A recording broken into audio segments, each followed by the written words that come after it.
They say that the older that you get, the better dating becomes. Let's make sure that your 30s is the best decade ever for dating. Hey, welcome to Online for Love, your #1 resource for dating by the numbers. Today we're going to be going over the top 10 tips on how to make dating in your 30s the best decade for dating ever. Before we dive into all of these tips though, I have to recommend our free online dating opener formula, because in order to actually get dating, you have to send a really good first message. Luckily for you, our formula produces opening messages that give you 3 times as much success on any dating site or dating app when it comes to getting responses back. So make sure to check out our free online dating opener formula. It's going to be linked above me and in the description down below. And did I mention that it's free? It's free, so don't forget about that. Also, before you even send that first message, you have to be sure that you are on the right dating site to begin with. So in order to do that, you should definitely make sure to check out our free online dating app quiz. This will also be linked above me and in the description down below. This quiz will pair you with your perfect online dating site or dating app. It's fun, quick, easy, totally free. So you should totally take the quiz, then comment back here and comment below what your results are, because we would love to know. Alright, so dating in your 30s. Let's talk about what we can do to make this the best time of your life for dating ever. They do say, like I already mentioned, the older that you get, the easier and better dating becomes. So let's make sure that's true. So the first tip that we have for you is to make sure that you know what it is that you want and don't want. So now you've already been an adult for a while, you're past your 20s, and hopefully you have taken the time during then to realize what it is that you like and don't like. Maybe you've gone out on a lot of dates, you've met some duds, some good people, you've had some experiences, right? For better or for worse. But either way, they can help you in shaping your decision on who you want to date next. So you should take all of the experiences that you had in your 20s, maybe as when you were a teenager as well, and use them to your advantage to know who you are and what you want. Knowing who you are is really important as well, because hopefully you've taken the time in your 20s to really figure it out. Like, what do I like? What do I like about myself? Hopefully you've been able to gain some confidence and to be secure in who you are and to know who you are. This is very important when you get into dating, because if you're not sure who you are, if you're not secure in your own identity, you might latch on to somebody else's or let them control you easier. So you should really be getting to know yourself and who you are without a relationship before you dive into one. And again, hopefully by now you've had the experiences and the time spent to, have seen the good, have seen the bad in yourself as well as in others. That leads us on to number 2, which is, now that you do know what you want and who you are, you have to say that exactly when you start dating. So be sure to say what you are looking for and to communicate that with your next relationship. So you want to avoid wasting your time and getting hung up on somebody who isn't after the same things as you. So if you are sure of what you want, you have to make that clear from the get-go before you are 5 dates in and realizing, oh, I just wasted all my time because we disagree on this fundamental thing. So do not rescind any of your priorities, any of your standards. Hold yourself up high and only go for what it is that you were looking for. If you want a serious, long-term committed relationship, possibly marriage, then don't go for somebody who is clearly not after that as well. So if somebody says that they are just looking to casually date and they're not necessarily wanting a relationship, you have to believe them and you have to move on from them. And you have to tell them what it is that you are looking for. If you do tell them, hey, I'm looking for a long-term relationship, and they say, well, I'm not, that's your cue to leave. That's fine that they don't want that, but that doesn't align with you. I mean, really, when you're in your 30s, it's time to abandon the games here. You're no longer a teenager or a young adult, so let's let go of the act of saying that you want something that you don't actually want in order to get along with that person. So if you know that you do not want a relationship, then don't pretend to want it just to hang out with somebody. You're just going to hurt them and possibly yourself in the process. So don't do that. We're over games at this point of life. And to be honest with you, I'm sure that they will appreciate the honesty. Just like we would really appreciate a thumbs up and a subscription if you are enjoying this content so far. So we really appreciate your thumbs up and your subscriptions, because that shows YouTube that people actually like our videos. So then YouTube pushes our videos out for more people to see. So we would really appreciate those thumbs up and those subscriptions. The next tip we have for you when it comes to dating in your 30s is to work on yourself and try to heal your wounds. So if you have been dating throughout your 20s, you might have gone through some level of heartbreak at some point. There might be things that you have had to deal with that are hard, and you really want to make sure that you take the time to grieve whatever losses you have experienced and to work on yourself to heal and close up those wounds so that you are ready fully for a relationship when it comes to you next. So if you are still grieving a past relationship, if you are licking your wounds from being hurt, maybe focus on yourself until that's really healed up first. If you don't heal those things that hurt you, then you are actually doomed to sort of repeat the process all over again. The fourth tip we have for you is to forget the timeline. So I know that you were in your 30s now, maybe you were really wanting to settle down, maybe you want a wife, a husband, a family, and you were just ready for that. But you do have to sort of forget this timeline and take your time and try not to feel overwhelmed by it, especially if you are adhering to a timeline that somebody else set for you. So there's no set time in life where you have to do things by. You don't have to be married with kids by 32 or whatever.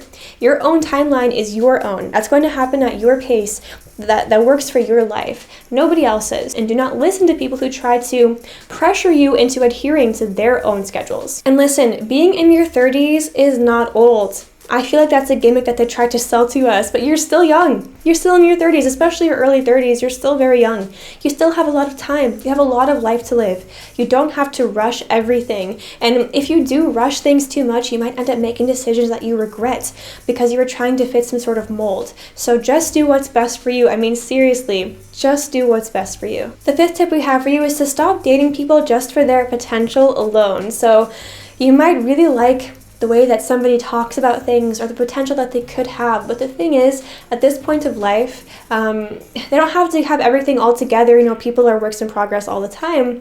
But if they are saying things that don't match their actions, if they have these big ideas that they never actually shoot for, if they're just talking the talk and not walking the walk, it's time to forget about it. Because as you get older, you want someone whose actions match the talk that they talk. You want someone who is going to actually do what they say they're going to do, because if they have these big ideas or things but they don't actually do them ever, then it's going to reflect in your relationship as well. Maybe they'll say they'll marry you, or they'll say that they'll treat you right, but will they actually? Talk is cheap. Also, if somebody has been the same way for a very long period of time, the chances of them actually changing are very little, to be honest. Something that you can change is a success when it comes to messaging people first on online dating sites and dating apps. Luckily for you, we have a free online dating opener formula, which is going to send out the best first messages to whoever you're talking to on any dating app or any dating site.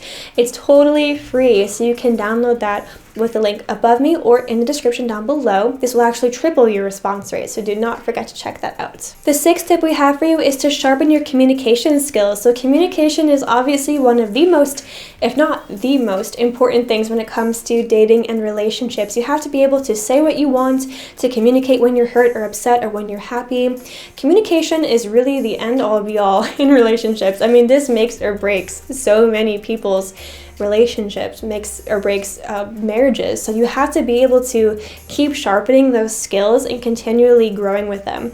And that comes with actually learning different people's communication styles. I mean, enhanced communication should really be a major difference in a good way from your 20s to your 30s. When you're a bit younger, you might not really know how to articulate your feelings. You might not have ever had a good example of that. But by the time you're in your 30s, it's time to shape up and really realize that communication is one of the most important aspects in dating and relationships. And you have to get good at it. The next tip that we have for you is to be open. So you want to be open to experiencing new situations, new people, new types of relationships, etc. So if you're in your 30s and you've done a lot of dating and nothing's really working out for you, then don't be afraid to expand your horizons to people who might not fit your exact type. Be open to new experiences as well, because if you're in your 30s, you might have become set in your ways a little bit, and it's really important to break out of your comfort zone and do new things in order to get new experiences that could be really good for you. So be open to new people and new things and new experiences and new ways of loving and learning and all that. Question of the day. What is one thing that you love about dating in your 30s? What's something you think is so great about dating during this time period of your life?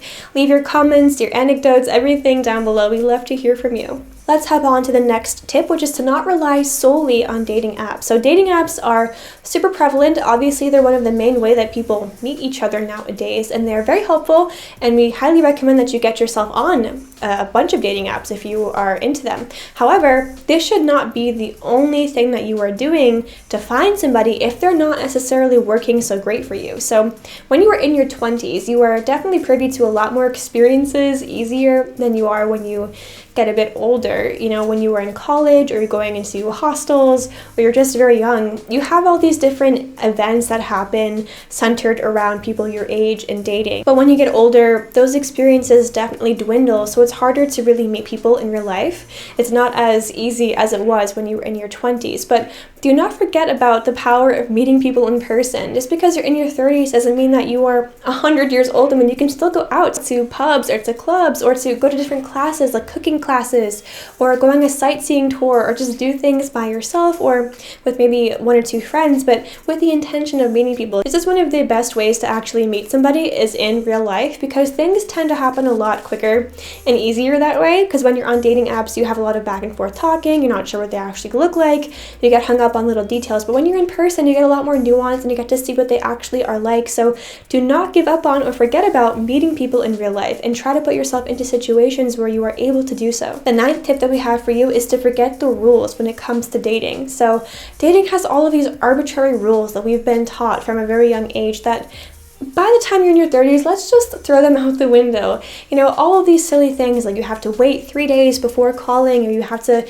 not text too much, or pretend to not like somebody as much because you want to seem cool, or you don't have to, you know, put on a show or an act or do the right things at the right time. Forget about it. We're all humans here looking for the same thing. If you're in the dating scene, right? You want to find love, you want to find a partnership. So forget about the stupid rules. Playing them is only going to slow you down in finding what you want. Also, maybe be a little bit lenient in your own rules. So do not give up on your standards or the things that are important to you, your priorities. However, make sure that you are able to bend the rules here or there, because there is nobody perfect out there. And the 10th tip that we have for you is to remember that dating is still supposed to be fun. So just because you're in your 30s doesn't mean that you are not supposed to have fun anymore. You should still have a great time. Go out, get dolled up, go meet people, new experiences. You know, you don't always have to find your soulmate after every single date. You can just have a good time with somebody, enjoy meeting somebody new, doing something different. It's not supposed to be a slog, although it can feel that way sometimes. The key is supposed to be looking to have fun with this. So even if you don't really jive with someone, even if someone isn't your perfect match, you can still have a great night with them. So just make sure to keep fun alive in your dating experience, and this will work out a lot better for you. But that's going to just about wrap it up for this video. I hope that you enjoyed it. Do not forget to check out our free online dating opener formula, which is going to be linked above me and in the description down below, so that you can get triple your response rates on any dating site or dating app. Also, do not forget to check out our free online dating app quiz, which will also be linked above me and in the description down below, so that you can get paired with your perfect online dating site or dating app. Don't forget to watch some of our other videos popping up on either side of me now that you're just about done with this one. And don't forget to answer the question of the day. What do you think is some of the best parts about dating in your 30s? Leave your comments, anecdotes, questions below. We love to hear from you. But thank you so much for watching this video. Hope that you enjoyed it. Please leave a like if you liked it and subscribe if you loved it. And hopefully we'll see you here again on Online for Love. Thanks, bye!